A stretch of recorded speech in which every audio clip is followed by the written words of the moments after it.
a little bit started on, as she gets things Yeah. going, a little bit about how this topic got going.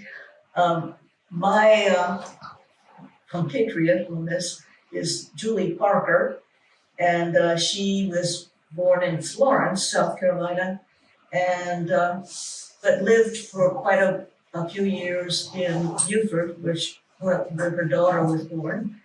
And then she came to, I, by the way, live in Yeah, I was gonna let you say that. Brookings, South Dakota. And as I tell people, it's the other southern state. So anyway, yes. And she came up there to study with me, and she did her thesis on St. Helena's Island, if you're familiar with the Beaufort area. And so we came in and visited there. But when I got started on my dissertation, I was teaching at East Carolina University. And so we just kind of moseyed our way down this direction, and I saw the first tabby on St. Helena's, and then I started the research, and of course I came down to look at all the Spalding tabby and influence tabby, and and I don't think I saw Ash Chantilly at that time. I knew about it, but I didn't see it till a little bit later. But over the years I kept coming back, and so anyway, now Julie has for many years had lived in Oklahoma, but then her daughter had actually, who was born in Beaufort, moved to Beaufort and had several children there. And so during the pandemic, they all decided to move here. So now I come every year because I have all these wonderful people to visit. I have Harriet and Sarah to visit, and we'll have Julie here. But anyway, Julie, being a student of mine, she decided that because where she lives in Bluffton is right on 17, that we needed to study 17 because she thought nobody had done very much with it. There has been some, and we'll point that out, but not very much at all. So this is kind of a new endeavor, and we just kind of got started on it. And I gave a paper at a meeting in Hawaii about 2 years ago now, and it was to get us a kickstart of our project. So some of this stuff, some of these things that you'll see today come from that paper. I've added to it, and but I'm still learning. I'm in nowhere in Buddiesville.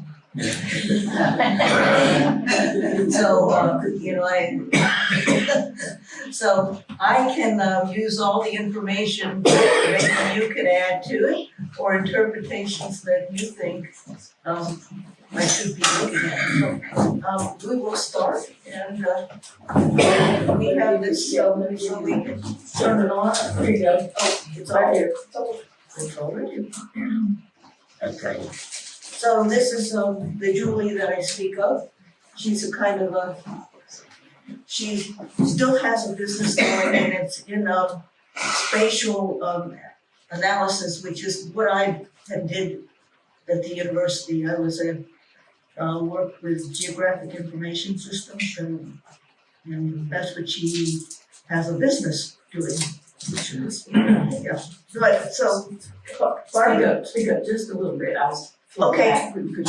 Yeah, I'll try to shout teacher voice. Okay. Let us want to go this way. If it's going to do its thing.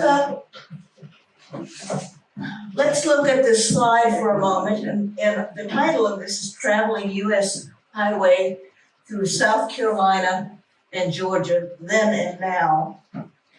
And this highway, US 17, has taken a lot of different names over the years. It's been called the Atlantic Coastal Highway.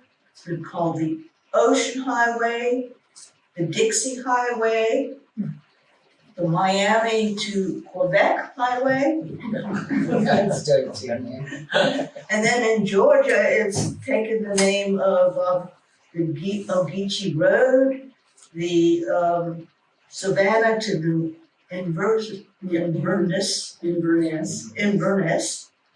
Road, the Broad Road from Savannah to Darien, the Stage Road. And there's some various names in South Carolina too, which we'll mention. To the right.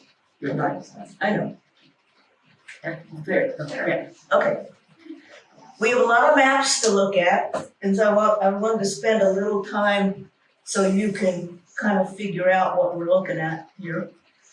This is published in 1950, so it's a map of Georgia, but it shows the South Carolina portion as well. So that's why I've used it as a first map. And I've got little arrows pointing to where Highway 17 is. Hold on. That, yeah, Yeah, that's right. there we go. Yeah, and so you can see it hugs the coast. And since this is a Georgia map, they kind of cut off a little bit of South Carolina, at least going up to the border here. But you can see it hugs the coast. That's why it's called the coastal road. But it goes inland, and this gets to be a big mess down here, and we'll discuss why it is. And then we move to, here's Savannah, Charleston here, Savannah here, and, and the Brunswick is here, but most of this discussion is going to end pretty much in Darien. Okay. So we've got Darien right there. So you can kind of see how this road kind of moves around there. So we have interior routes as well that went from the north east to Florida, and those would be US 1 and 301 being the most prominent ones over that on the east. Okay. So I want to have a little introduction here. Roads are routes of land-based transportation. Some roads exclusively serve local needs. Others from their beginnings have linked major cities and or regions.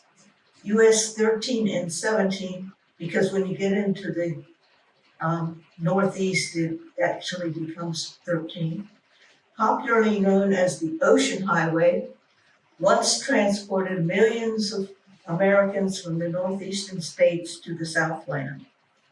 It was deemed the shortest route from New York City to Florida. These roads pass close to the coast through New Jersey, Delaware, Maryland, Virginia, with longer segments in North Carolina, South Carolina, and Georgia. So. This project is a geographic analysis, because I am a geographer and Julie is a geographer. And we are doing an analysis of this portion of the route from South Carolina and Georgia, which historically linked the towns of Georgetown, South Carolina, and Charleston, Savannah, being the larger cities, and the smaller settlements along the coast, and the agricultural settlements, little small places. Now, there's numerous predecessors to US 17. So we're gonna start from north to south. And this is something that I got from the internet. It's the King's Highway, which was constructed from 1673 to 1735. It was supposed to link Boston to Charleston. Looks kind of like a familiar route, doesn't it? So it's born from the segments of the seaweed broad path, which is a group of Indians. It's an Indian trade route. And the King's Highway was roughly 1,300 miles. It was laid out from 1673 to 1735 in the American colonies. It was built by the order of Charles II of England, who directed his colonial governors to link Charleston and Boston. Now, this is a map that best I could see would be the, let's see. This would be our highway. And Mount Pleasant, of course, is right north of Charleston. And this would be getting into the North Carolina. So that's kind of what it looks like. Now, all we're seeing here is property owners.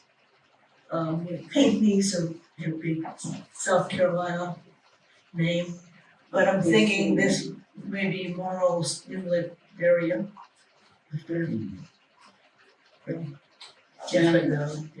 Yeah. So, this is where they think some of the road was. So, so researchers have identified some pieces of the road bed of the King's Highway. And they think these are abandoned sections of 17, so it's kind of interesting, isn't it? They may be correct or they might not be. Right. Yeah. Now this is interesting, and I was looking at this just today. This is supposed to be one of the posted sections of King's Highway near McClellanville. And it, as you can see, it's a posted section. If you look at this, oops, let's go back here. Look at this post here. It has MP for Mount Pleasant. So that would be the mileage from McClellanville to Mount Pleasant, and then on the other side of the post is McClellan. And I'm not sure what the 4 represents because that wouldn't be 4 miles. Not 4 months ago. I don't think so. But I'm looking at this and thinking, I'm not sure this looks like much later to be posted to be the King's Highway, but I don't know. The road was, obviously was constructed during that time, but it was supposed to be used in George Washington's time, and it apparently was a very nasty road to travel, from what I understand. It's not kept up in any way. But that's an interesting find. Sorry about that. Sorry about that. So now we skip to a place we know, and notice I kind of skipped going from the North Carolina border to Charleston, and I did that on purpose. And now we're skipping to essentially we'll be starting to Savannah to Darien, actually. So let's see. There are clear predecessors to US Highway 17 in Georgia. Where's this picture of the boat from? Because does that look like a church or a courthouse or something over to the left above the lifeboat? I tried to get, frankly, I do not remember, but I was trying to get pictures that were contemporary and it's in Georgia, I know that. Oh, Okay, because I was not going to put something that was not appropriate to the place, but I don't quite remember where I got it from. Does anybody think that looks familiar, that We can have building? ChatGPT. Oh, yes, yes, Denise will get ChatGPT right on it. No critical thinking skills left because of this, but Clue might be if you run down the name of the tub. Yeah, the tub, Yeah, that's yeah, true, right. yeah. Inca, yeah, the Inca, so we can probably figure that one out. All right, that's interesting. So, this highway system also supposedly began as, Indian trails. And this is the only map I could find. Somebody, Marianne Hemperly wrote a book called Historical Indian Trails of Georgia, published in 1979. And there's trails from all over the state, but there is this Walla trail that looks suspiciously like. The Inca, I looked that up real quick, and there was an Inca near Brunswick at some point. Okay. So maybe that was the Brunswick. Yep. I mean, Steve- I mean, I would have done that. I just didn't, it was more of a decorative piece. It was- Sorry. she's a typo, you're right, Harriet, she's a typo. Yeah, tugboat. Brunswick. Yeah, the Okay. Mallory line. So anyway, 17 likely started as an Indian trail. In fact, I'm sure it did. This is from Savannah, and Harriet took this picture for me. And this is in that Tomanichi square there. Yeah, because that's the monument in the back there, right? Yeah. And so this, That's actually Wright Square. Right, yeah. Right. Thank you. Since he doesn't have a square, he's just buried in one. Yeah, gotcha, good. good. I was gonna try to find that out to be a little more correct about exactly where that sanctuary is, but anyway, you got that picture for me. And anyway, when Oglethorpe arrived in 1733, Tomanichi, the Yamacraw Indian chief, assisted the general in securing the land along the Georgia coast.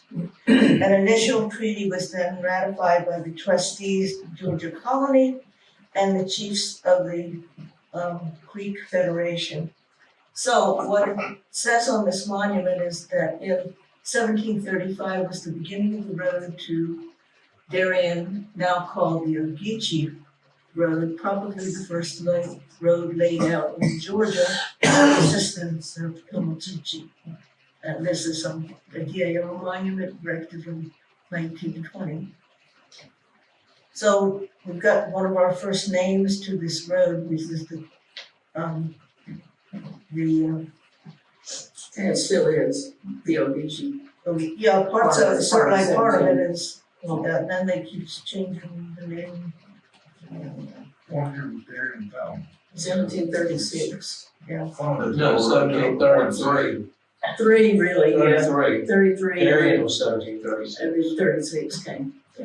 Yeah, well, anyway, so, Savannah was founded in 1733 and Darien in 1735, Well, about that. right? Okay. Now, we have other highway markers that talk about this, pretty much the same road. And this is in Midway, and this is. So, anyway, I think that one's still up, isn't it, Tom? Is that marker still up In Midway? in Midway? I'm not sure, but I bet it is. It probably is, It looks it's like like a it. church, he's like right beside it there. It's the, yeah, the big church, yeah. but the Ogeechee, or there's, and it takes this name according to that highway marker, the Savannah to Inverness. Inverness Road, linked these two settlements. And it was a military road, and this is an interesting little, and the road, as we will see, it has really changed little over time. Okay. Now, I've been looking at a book I'd not seen before at Harriet's house called The Low Country Diary. And this is Miss Bessie Lewis's writings, and she has several stories about this particular road. And she was interested in when it was called the Stage Road. Okay. And so what she has said, when she this was kind of, I don't know why I didn't think about that, but she said, oh, well, she had some information about this Captain McPherson, who apparently drove a herd of cattle from Charleston all the way to Darien in 1736, before actually Oglethorpe had improved the road as a military road. So he was driving it down the Indian trails. And so she says, oh, well, he was the first white man on US 17.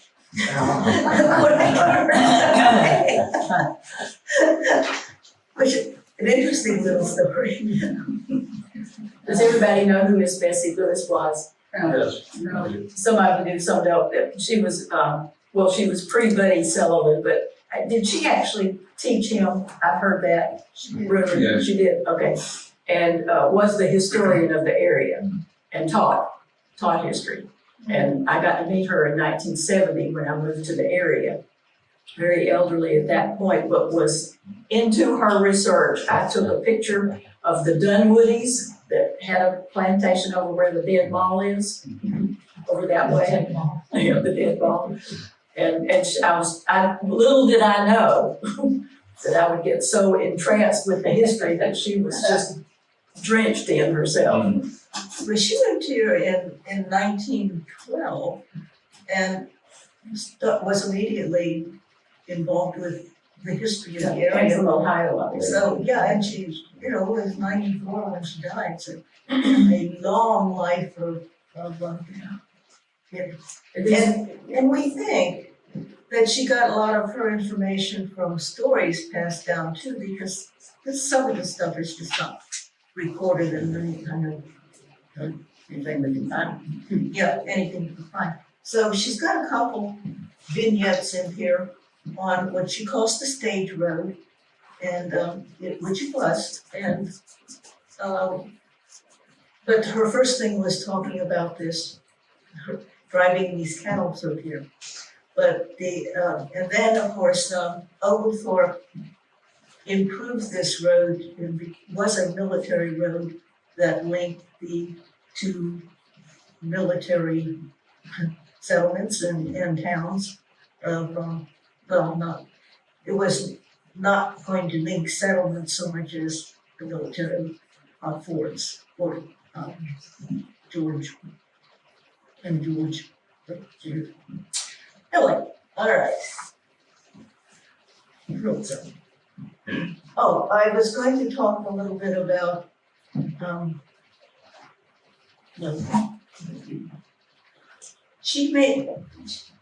what she mentioned here was also that in John Wesley, in 1837 apparently made a report to the trustees of the colony and mentioned that it was 90 miles from Darien to Savannah. So, But yeah, but you think of the road, it did not go straight. It just had to wander and meander around swamps. Rivers and swamps. Rivers and the swamps. So the maps are not going to be totally corrected. They'll still show the straight line, but it's apparently that was not really the way you actually had to travel. So I think the history of US 17 is it kept getting straightened and moved and straightened. So this is true certainly in in Georgia, but it's also gonna be true in South Carolina, that the bed keeps moving. But anyway, I thought that was a very intelligent insight on that. So, Good stuff. do that here. Harriet, sorry, who put this marker up? I mean, Looks like one of the state historical markers before the current versions. okay. Yeah. Well, at least it still exists, right? Yeah, I think it does. Now, this map was, from 1779. I thought this is pretty interesting because it shows our road. Yeah, there's Darien, and then we move up to Savannah, and the only place name that I saw on here was Sudbury, so you kind of know where Sudbury is, and so that's Interesting. That's pretty far off the coast, isn't it? yeah. Isn't it? But you know, this you see mapping that is little imprecise too. Yeah. So the only thing you can kind of get focus on is towns, pretty much, that they went through. Yeah. Note that they have Fort Barrington out there. Yes. You see it? Yeah.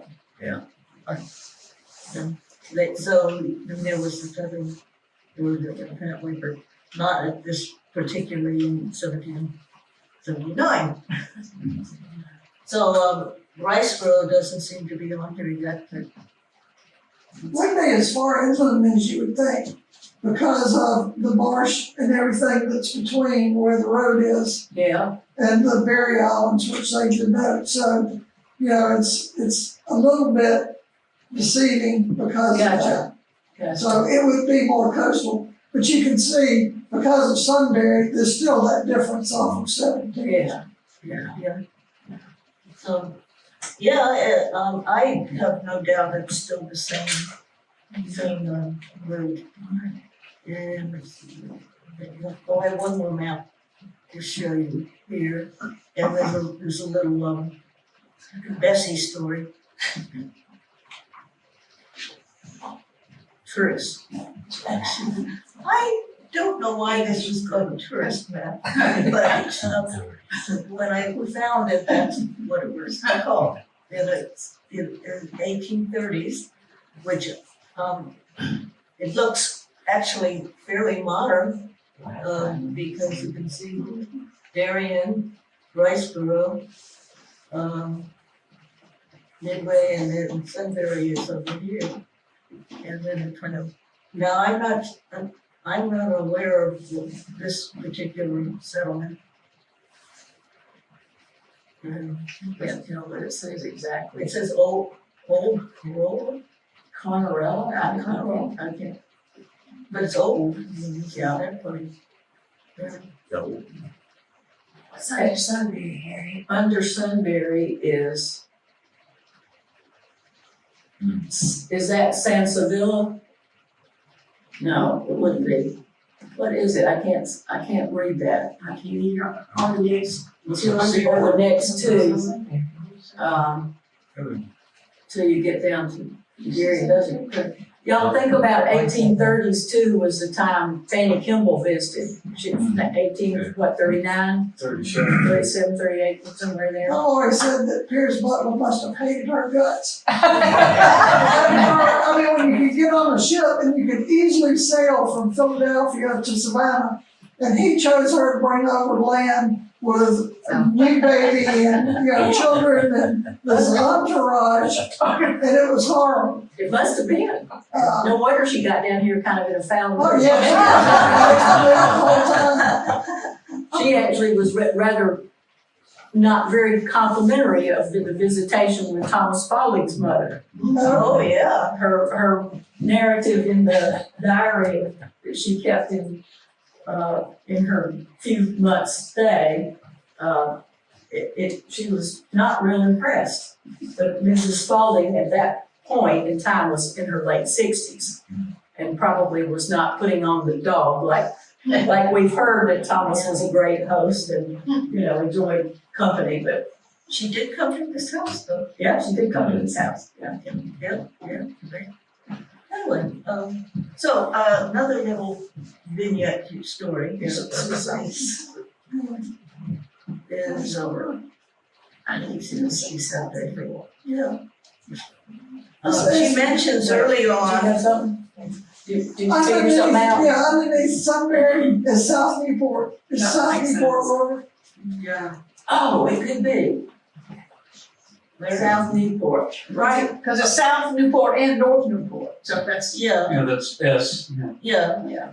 that's a good, yeah. Yeah, and South Newport's big in a lot of local stories. That line comes down to Fort Barrington. To Barrington. Sound exists. That's supposed to be the old Indian path, the straight road that goes right on through to Riceboro. Oh, yeah, on the hill, on the way to, Louisiana. Top of that hill. that hill, yeah. That's King's Road. See, what, y'all hear what they were saying? Fort Barrington here? Yeah. I think to Riceboro. Yeah, What was it? that's a little bit. Fair, No, so, I think that's a very interesting. Anyway, there's another little story she has about the stage road. The stage road had some routine use. I mean, there were people that would, of course, take carriages and horseback to go by horseback to Savannah, but it had a regular postal service on it. It went, said 3 times a week. They did go up and return. Savannah. That means, yeah. What did I say? To Savannah, I don't know. Oh, to Savannah. From Darien to Savannah, 3 times a week. And so it had to return, so it, and also there was a regular service for a special service for packages, and there was also some things with the Darien Bank that they would go up at least, they had to go up once a week. And apparently pick up money to take down to the main bank in Darien. Apparently it was a branch bank in Savannah. So there's a story that she talks about this driver that did this. He was a kind of a very reliable person. And anyway, he got up to Riceboro and he had an accident where the whole stage tipped over and then all of his packages and everything went everywhere.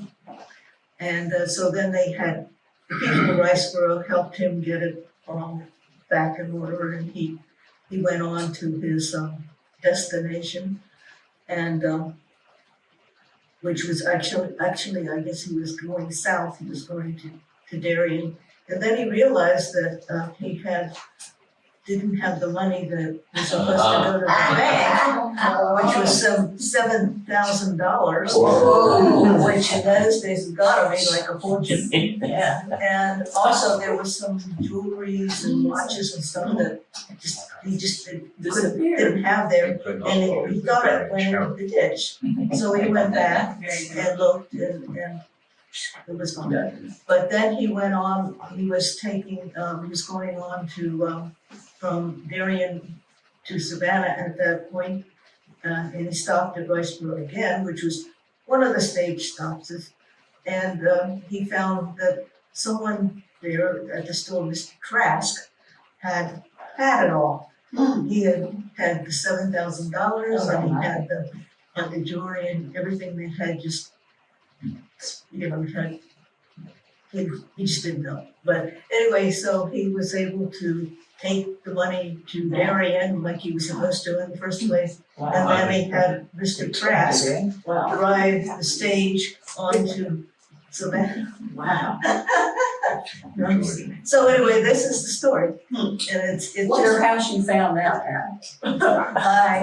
but must have been some kind of Trask descendant or a descendant from the driver, one of the two. That's got to be been that kind of story. But anyway, there was these stage stops, as you would have seen in the Western movies. The number of stage stops for resting horses, watering horses, so forth, and also for if you have passengers for them to have some I don't know what they, some beverage or something, because these trips were pretty long. In the early days, at least according to Miss Bessie, it took about, I guess it was from John Wesley mentioned it took 2.5 days to get to Savannah, but that's in 1737, so things had improved. But at any rate, they had some, so we had Riceboro was likely a stage stop. There was one thing called the post office stop, which was one of the Macintoshes had a house that's up in South, near Southwell Bridge? Was it near where Southwell Bridge was? well, it was near the South Newport one. Oh, the South. Yeah, it was up there, and it was called post office.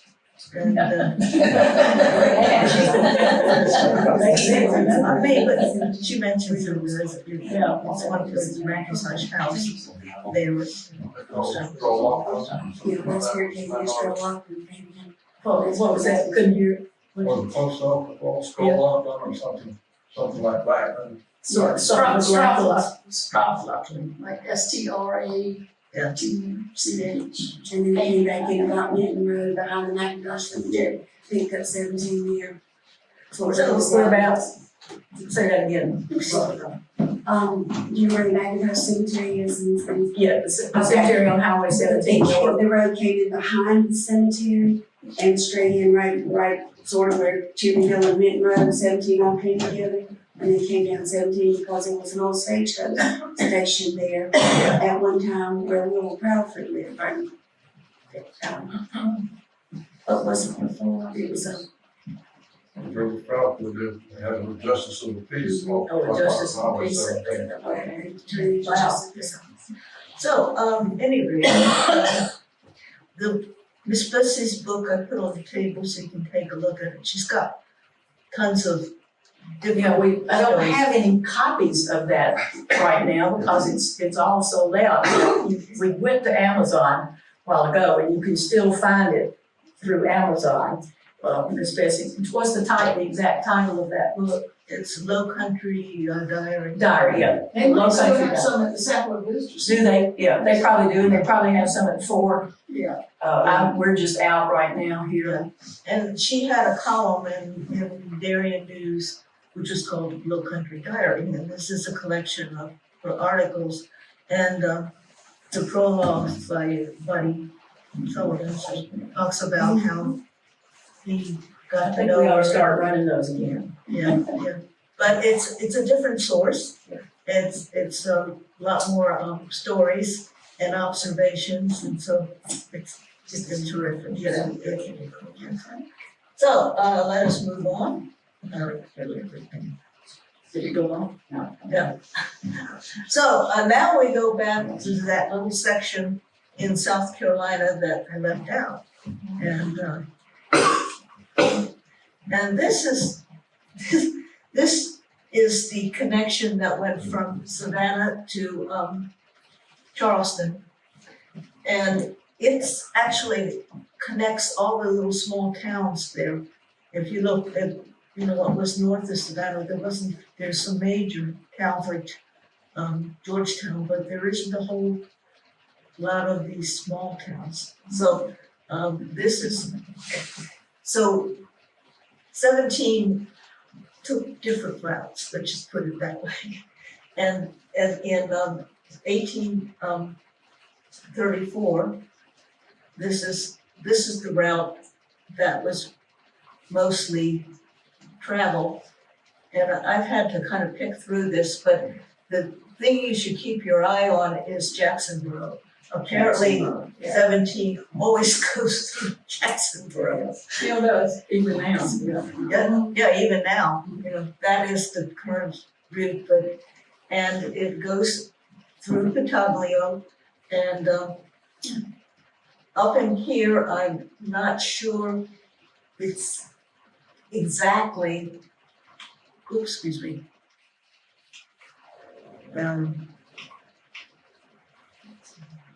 This mess around here when you get into Charleston, but anyway, that is the way it's, apparently, that is the road that is 17 through this tangle of small towns. Real tangle, yeah. So, see if I have any little sage comments about that. Okay. The next two slides are also of this same area. And I thought this was a kind of an interesting slide anyway, because it's if you look at, it also had this part of the map, it had the steamboat schedules. So this was probably the preferred alternate transportation if you had to, if you really wanted to get someplace, you probably went by steamboat. But you could go this land route, but it was not the only way to get to Charleston if you were living, especially if you were in Savannah. And you had all these different stops on the way on the steamboat route. So amazing. And so that's in 1746 or 1846. What are the numbers next? Yeah, what are the numbers? Do you know what those? Miles. Miles? Miles. Of them? Okay. Yeah, you start Where though? You started Charleston. Charleston to Savannah, and then you go to Fort Johnson. Fort Jackson's 2 miles. Gotcha. And of course, all these are right on here. So Charleston, Fort Moultrie, Yes, Stone, St. Helena. yeah. And then St. Helens, Ripley, but that's all over St. Helens. Hilton Head.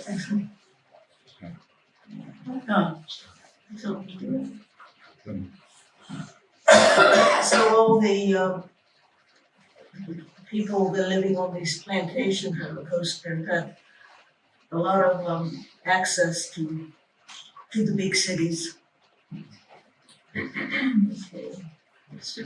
Nice.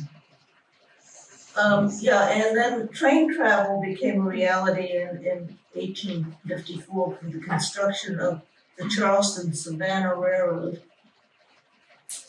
And the train routes closely followed the alignment of the old roads as it approached Charleston. So here we are again, and there's Jacksonboro again. And you can see the train from Charleston to Savannah. It follows that kind of route that we were looking at previously. And then the Civil War, this is kind of the Civil War period. There was a lot of mapping done on both coasts. I mean, the coast of South Carolina and Georgia, just because of the interest of troop movements, potential or actual troop movements along there. And there actually, here's the other part of the map, a lot of detail here.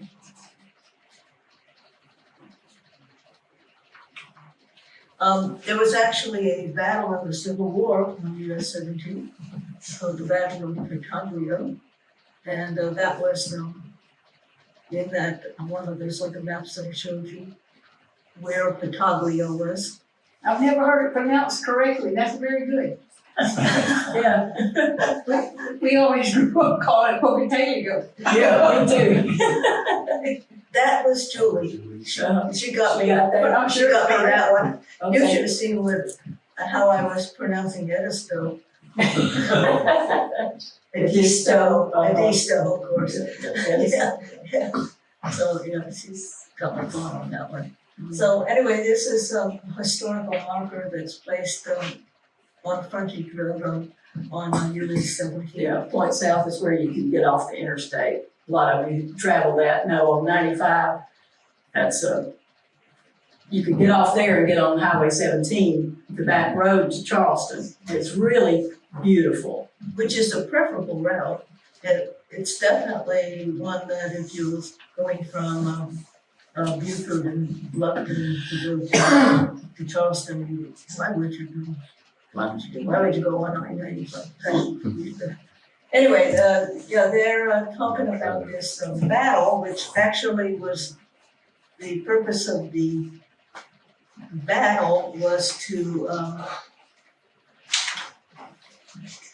attack the primary Union objective was to sever the Charleston-Savannah Railroad to isolate Charleston and disrupt the transportation of troops, Confederate troops and supplies to and from the city.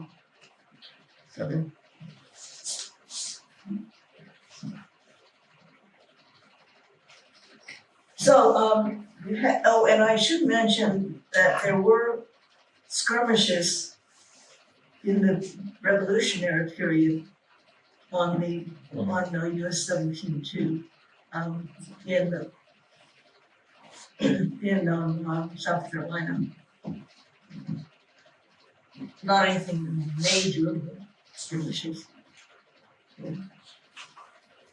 Okay, so now we can look at some of the, I put in here some of the maps of that same set that went into Georgia. So that's the Georgia maps. So there again is Riceboro, Century.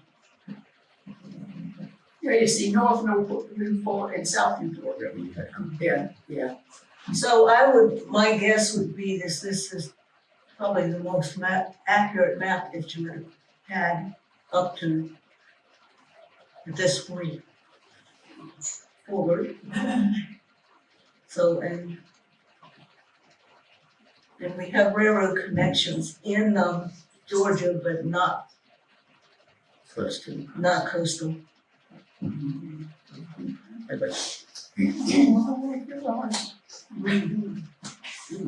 And then here's the rest of it going down to Darien. So you see again the road. Before we got some of those other rails in. Yeah. This is what year? What, 40, 49? This is 65, 65? 1865. This is all mapping that was done Civil War. Okay. Civil War. And of course, they had all these engineers mapping these things at that point. So we're beyond the tourist map. Here, Yeah, not a tourist. not a tourist map. So the next impact on US 17 is tourism. And this is the development of the beach resorts north to south. And, gosh, where is that? Again, I know it's in South Carolina. It's in and I know South it's the same Carolina. area. Okay. And I was thinking that it might still be Myrtle Beach, but Myrtle, No. I no, think it might be George. Georgetown, maybe? okay. Wow. So, anyway, the little history of the development of Myrtle Beach was that in, the first, development was Myrtle Beach in Horry County, which is way up in the north end of the on the coast on South Carolina. And in 1881, the Burroughs and Collins Company of Conway, South Carolina, which is not very far from the coast, but it's not on the coast, that purchased the land that became Myrtle Beach from the Withers family. And in 1899, the company received the charter to build the Conway Seashore Railroad, which is, now that's one of their cars. They got this contract from the South Carolina General Assembly, and the line was completed around the turn of the century, connecting Conway to the beach. Apparently, the Burroughs had steamboats and railroads. Both. That covered spaces. And in 1901, the Seaside Inn was built, which was one of the first of the grand hotels. And this is the first oceanfront road and the little cottages in 1914.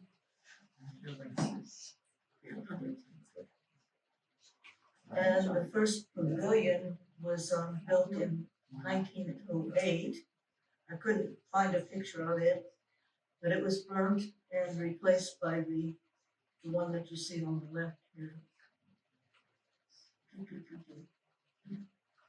And this hotel was built quite a ways, well, it was in 23, this is in 1930, and which was a fabulous hotel, and it was raised in 1974. Tore it down? In the burner. No, I don't think so. No, it didn't say anything about being burned. But you had zillions of motels springing up. So this was kind of the start of that whole development up there. So, okay. Oh, I zipped down, was going to be talking about the development in Georgia. And so I was moving these slides around so I didn't get a break slide in here, tell you what it was. But this is actually in Darien. And this would have been, we decided this is the Georgia Coast and Piedmont Railroad. Yeah, they don't have the name on it. But this was something they were doing in Darien to get people to St. Simon's and Brunswick. Was that they would, instead of running a ferry, which they probably had a ferry anyway, but they'd put people's cars on flatbeds of the railroad cars, and they take them across this railroad thing. Now, this railroad was pretty interesting because it built they built bridges and steel bridges, which would have been the first predecessor to our Darien Bridge. This would have been the first one. This railroad company built that in 1913, 1914. That's why you can actually date all this, because that's when the railroad built these things. And it had built several, I guess, bridges that we figured it ended in around the Hopple plantation. Yeah, I've never gotten a good, who can tell us about where it went in at Hopple? Down in that way, was it there at the curve that it ended? The railroad, and then you took your car off? Anybody ever read that or heard that? I'm still puzzled a little bit about exactly where along that way. Larry, have you ever got any more stories? It didn't go out across the Cox, did it? But it was more. No, I don't think so. Before the ocean. Because it says it comes across Butler Island, it went across Yeah. Butler, for sure. And later they put dirt and all kinds of stuff over the tracks to make the first roads. Yeah, that's That were really that's what bad. we're kind of getting into, Yeah, that, I mean, and Yeah. but it probably has a picture of that, yeah. what other. Yeah. Something that's my friend. Now,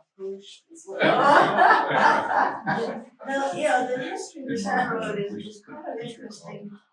Yeah. It's Georgia coast and Piedmont, and it laid track across Butler Island, and we've seen maps from that period that shows you the line of the track. It was in 1913 to 14, and then it went as far as Rodland. Yeah, Broadfield. But then the railroad went bankrupt in 1919.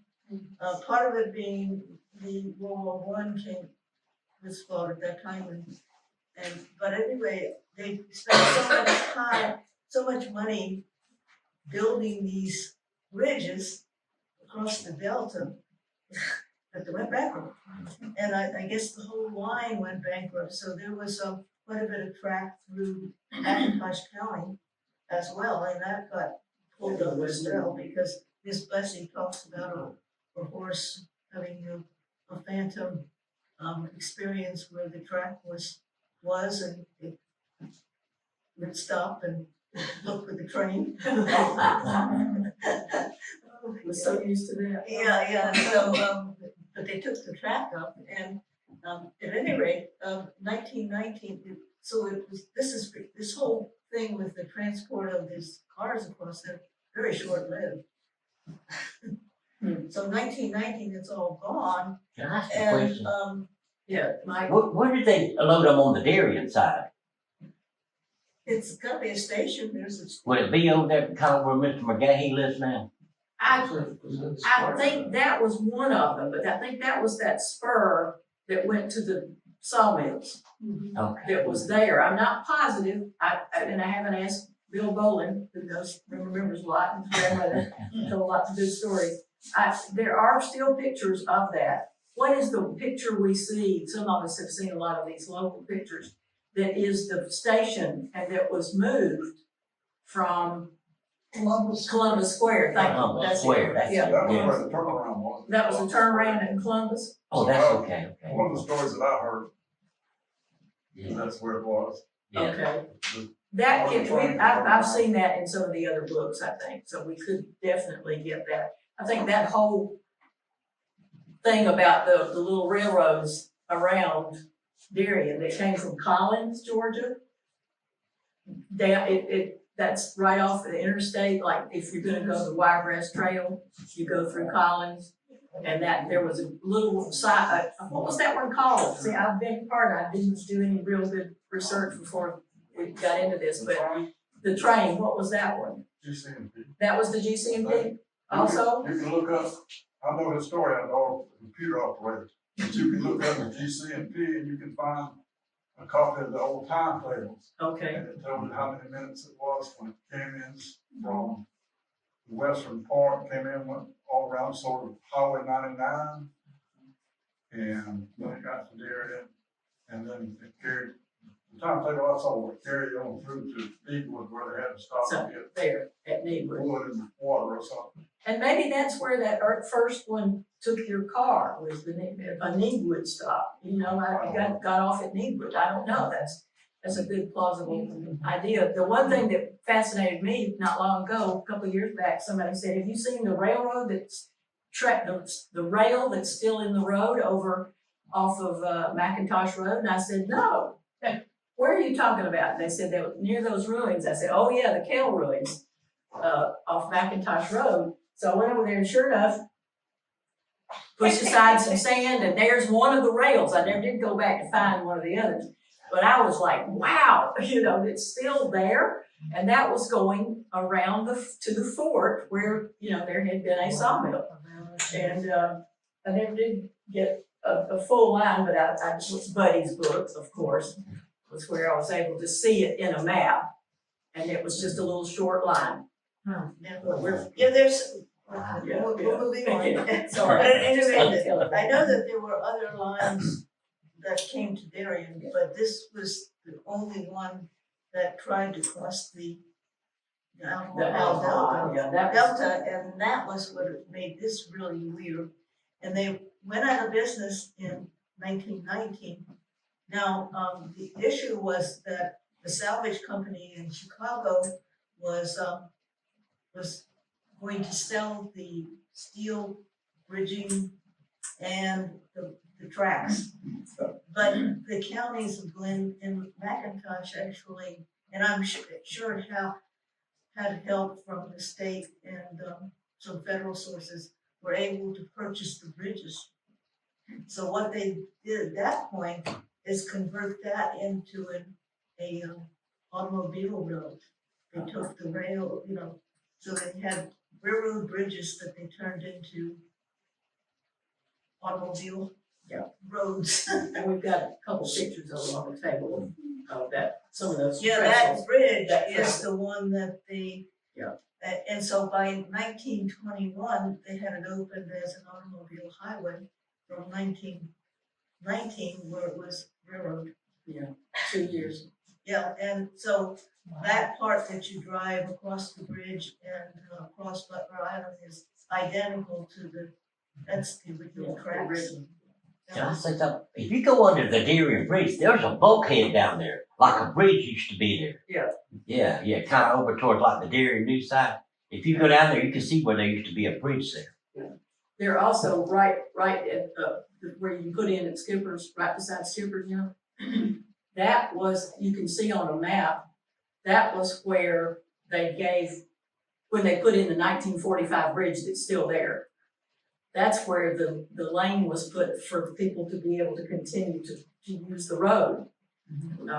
Bill Haynes got into that 1945 bridge opening, did a lot of things that he printed at Bash Until It Pressed to promote that opening of that bridge that we have today. 1945, folks. And there was a little, you could see in the marsh where the temporary bridge had been put.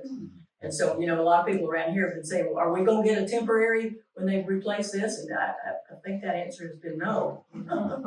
So I don't know if it seems like that would have been the first bridge that you have shown there. And then there was 1945, the second bridge, or did they have That was any? the first big one, the first highway. Anyway, this is, once you got over this was your route. It was a shell road that went on to Brunswick. Check out the poles, you got some power poles over there. You think that's telephone, telegraph, what? Probably telegraph. Tell it something. But I think this is an amazing postcard, so We don't have a date on this. we don't have a date, that's unfortunate, whether to know. But I'm assuming that this was part of this road development. Yeah, Because by 1926, the road was paved. that was the first paving. They did a paved road all the way from Darien to Brunswick. What year was that? 26, Okay. 1926. and one in 24 that was the Taurus Causeway. Mhm. Yeah, so, 19 to give you another So this time. gets back into what I wanted to talk about, which is tourism, because otherwise there would no be tourism.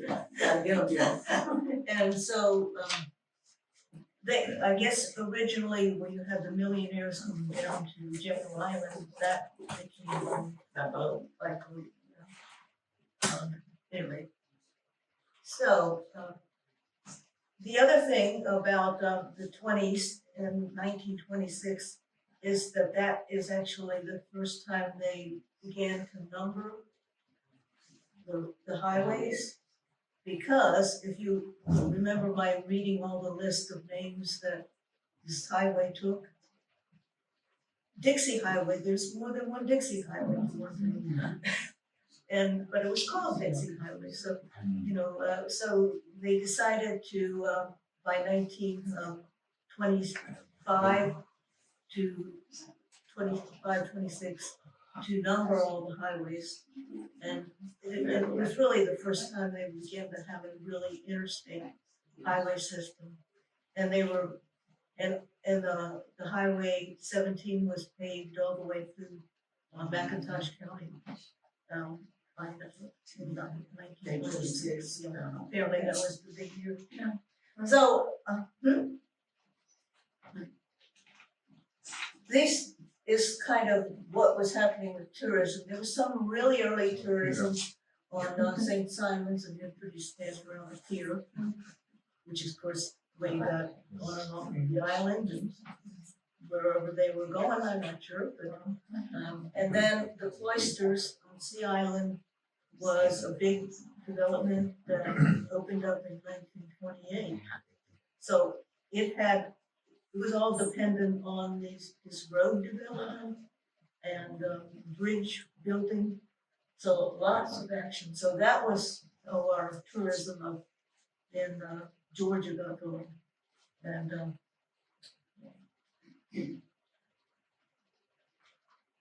And this whole latter part of the 19th century, there was a lot of interest in Florida at that point, and there was train connections. The road connections, unfortunately, were not very good, so people going down there by train, and that's when you had St. Augustine became a big destination area. The flagler hotels were built constantly on. Those are things amazing. But it's the wealthy people that are going to these places.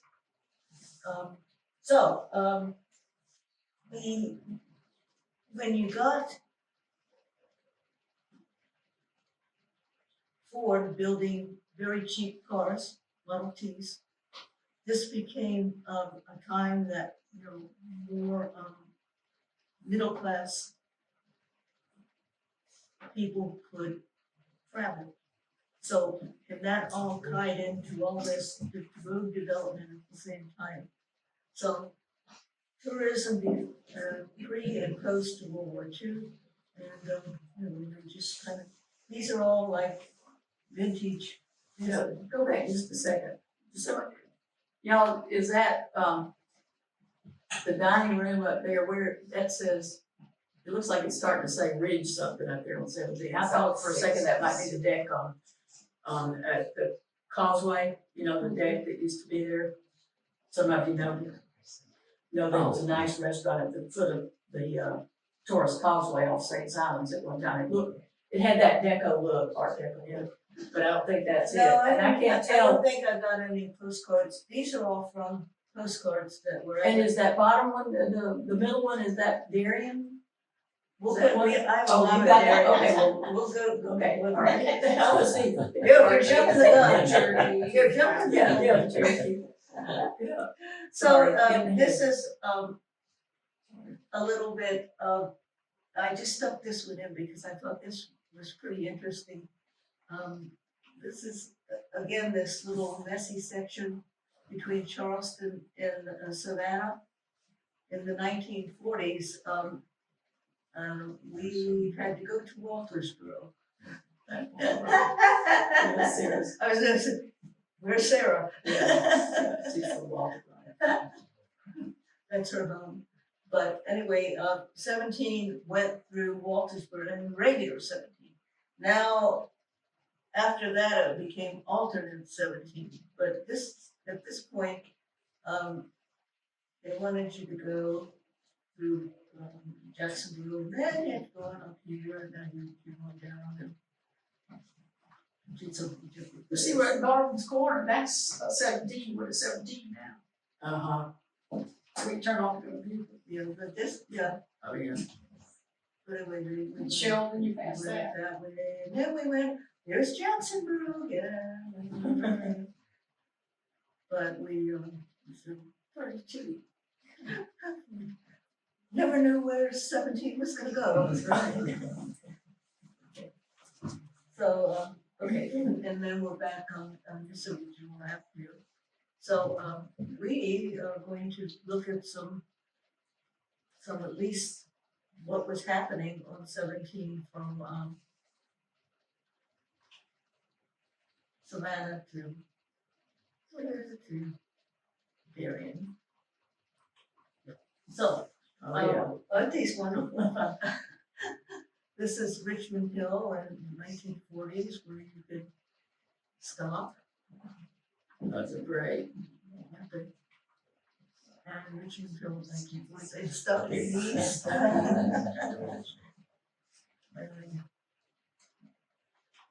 Oops. Anyway, so I just thought these were great. And Riceboro, that little Oh, I didn't realize Westboro. cottages. And these are all pretty early. Anybody know Well, what? Oglethorpe Inn is still here, the house, the structure, yeah, he's all, right? Am I right? Yes. Thank you. And that's the What's the proprietor of Area. Well, I didn't grow up here, so you gotta help me out. Yeah. So where on 17 are these places? Good, right, on 17, near 17, Right. right, all 17. Well, I said 17, but I didn't. What was that Oglethorpe? 17, Someone's across from the courthouse. Yeah, right. and then Oh, these okay. Pinewood cottages. Okay, Oh, okay. yeah, He says the Second Street. yeah. Yeah, Second Street, Second Street. yeah, Second. So the Pinewood cottages were where? Right off 17. That looks like Mr. Bunt's place over there on 17. Yeah, yeah, okay, Altima High. Gordon Schuman's And property, there's- yeah. Now, this is getting a little bit later, but Delta cottages. Oh, yeah. That's down there where the Dollar General is, right? Yeah, I think so. Yeah. And What was in the spot next to the bank when they made the new bank, you know? They have that lot right next to them and it looks by the hedges that they've kept, it looks like that Keystone way. Motel. Keystone, okay. Yeah, Mr. Bowie ran that thing. Okay. And I where was the remember that. Altima High Inn? I think that's about where O'Reilly's is now. Yes, it was the Oh. Dollar General is, I think somewhere along there, Oh, right okay. in there somewhere, yeah. That was the Townsend's, wasn't it? Yeah. Okay. That building, they didn't tear it down till later on, did they? I remember it being there. So, I think so. yeah, I'm thinking now, I don't. and, you know, I'm just trying to picture these, what it looked like then, but, you know, there must have been lots of, car repair places. Oh, yeah. Garages. Garages, Right there forward. Forward, yeah. Kathleen told me that, her father, Charles Jr., knew Mr. Townsend real well, and his only job was to go fishing every day, because they had fish every night. As long as he got up in the morning, was fishing. But that's Yeah, I great. think so. He was also a plumber, and he would tell you that he couldn't come work on the plumbing day because the fish were biting. We're getting sheetrock, praying for sheetrock, made it all very real about it. Yeah. Is he the same Mr. Townsend had the store downtown by the Holidays Barbershop and all, in the P&B? No, that ain't the same This is town? Doris Rabb's dad. Doris Rapp, okay, yeah. Now, Mr. Rapp had to clean the place down. so it's kind of it's hard for me to get sorted out, 40s, 50s, and 60s, yeah, I know. And then, I was going back down the coast again, Yeah. just a short Wow. But anyway, this is Myrtle Beach, and they've got, The and Grand of Strand. course now it's, there must be 25 or more miniature golf courses. Anyway, so then this is up around that part, and there's 14 George. Yeah, the 14 George Motel, we know where that was, right? Yeah. It burned out. Yeah. About And 2 then, years of course, Charleston was a very popular destination. So, yeah, and then we were into the river. Got a little more modernized. Yeah, well, we're getting it more modernized. 56 Chevy. Better cars. Midway, so there was at least several motels at Midway. And we come to Darien. Yeah, there's Billy Boland's mother ran the welcome center there. My daddy built the paddle wheel that went on the back of it. Yeah, Yeah. I worked with it for a while. that's awesome. So there was William Penn. That's what Lowry is. And there's Archie's Restaurants. Yeah, the original arches. We all know that was the new Archie's restaurant. That's the new Is one. that- Yeah. I didn't know anything but that one. The old one downtown, it was an old Chevrolet place building. In the Chevrolet, oh gosh. Yeah. Julie, Sal, should we tell them what Bill Haynes tried to do? About 17, make some money off of, Remember the- Oh, that Free State Highway? yeah. Yeah, what was the marketing? Yeah, Bill Haynes, after he got back home in the 50s, he'd served in World War II and he came home and started the press. One of the projects that we found in the unbelievable amount of material that they left us was a map that he had drawn out. Was it 5 state? I think it was 5 state. He was gonna produce this beautiful tourist map. And then to get your advertising in the map, you would buy your spot. Sadly, yeah, hotels, motels, restaurants, all kind of good stuff. Sadly, we only found one person who had ever signed up. Now maybe there were other invoices, but we found one. And we never really saw his map other than an outline. And it was gonna be definitely all the way on 17, probably part of Florida, all the way up. Bless his heart. He did other things much better. So, so this is when we get building the interstate. And I remember that period of time because I used to come from Washington DC to visit my, I had an aunt that lived in Sarasota, Florida. We would come down. So you can see the parts that were finished and what was not finished. This is South Carolina, and then this is the Georgia portion. So that's the way. So this is a crazy period. It was. Yeah, we're all done. We're pretty regret. Yeah, we're dry. Yeah, we're done. Crescent, yes. Crescent, Cardigan, Yeah. Delonia, Pine Harbor. Yeah. So, that's what 17 was looking like at that point, and you can imagine all the stuff that was going on. And of course, this book is amazing about praying for sheetrock. Yes. So it talks about. Talk to us later about that. Yeah, talk to you later about that, but what they do talk about is that lots of stuff was going on 17. The understatement of the year. And you notice that people had to get off at Darien as well, because there was getting across that dang delta again. The Delta. The delta's always been a problem. So you all know how long it took to get this completed because it's just like. Yeah, took forever. Took forever. And of course, the traffic on 17 was like, if you can imagine what I-95 looks like now, if you put even a portion of that on That's why we have a decimated area in downtown Darien. We lost half of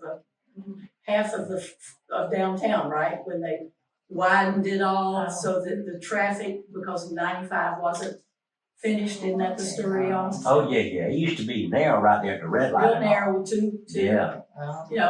Small town, just like every other small My brother town. brother-in-law went to Vietnam, he come back, he said, they tore down the town, they tore the whole side, the other side, where the Texaco is now, they used to be 4 businesses. Let's see, 1, 2, 3, they were 5 businesses on that Right, one block, on that side. yeah. And they knew it was gonna be temporary.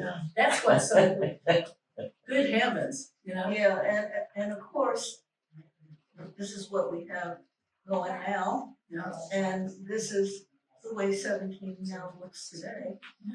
In Chatham County and Darien and Richmond Hill and Boston, all very, very, Awesome. very quiet. Not like the old days, So, yep, so. yeah, thank you, Janet. Thank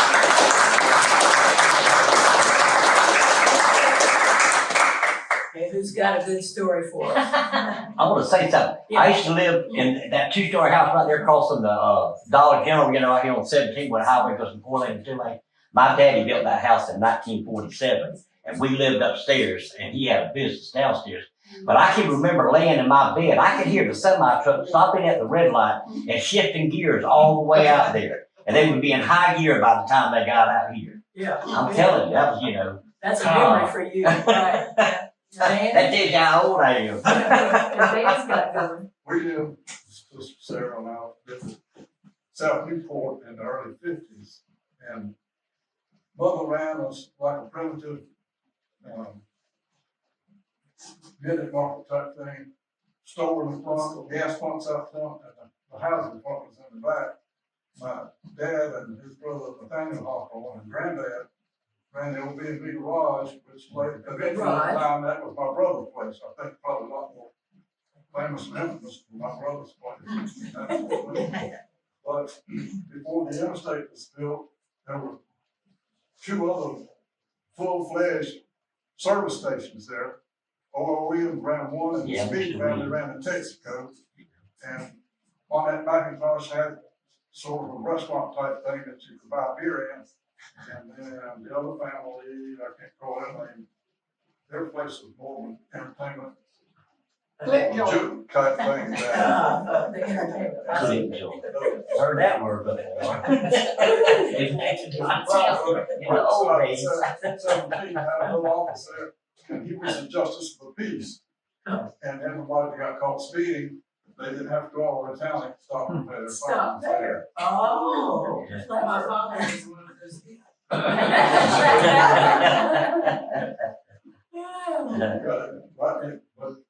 But I'll say one other thing, and that's, I've already said a lot, but there, as you know, coming south, there was Allison's, the Stafford store, you know, Pine Harbor Road. And then as you got toward the Longview, on the left-hand side, coming south towards the Sapelo Motor Court. Yeah, but before you got to Sapelo Motor Court was one of the pecan shops, going on Fairhope Road. And then you got to Longview, it was more pecan shops than everybody. Wow. I let somebody else take one, you know, that was a long way for us to go when we were there. I bet. If you come on into town, see, they had Big's truck stop. Remember when Big's truck stop was out there on 17? That was all, my cousin worked there. He said that, Louis Armstrong was down at the, one of the black clubs in town. And he said his daddy ran that station out there. He said he got Louis Armstrong's autograph in her back when he was young, you know, just getting started. That was right there on 17, that old Big's truck stop. That's, Chitlin Trail. Yeah.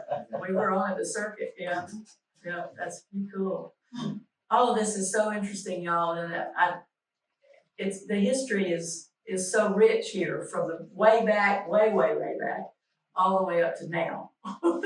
We are a fascinating place to live, and I appreciate your interest in it, and hope that you will, buy some books if you haven't, and ask other questions if you like. Be sure to look through if you can help identify some pictures over there on that table.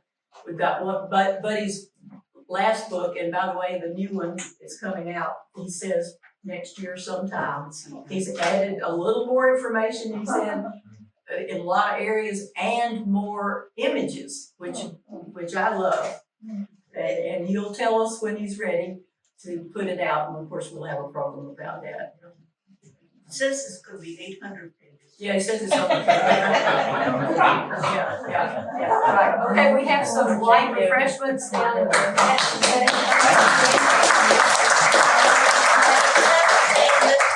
Put it on the table to the. Yeah, if you haven't seen that and don't know what that's about.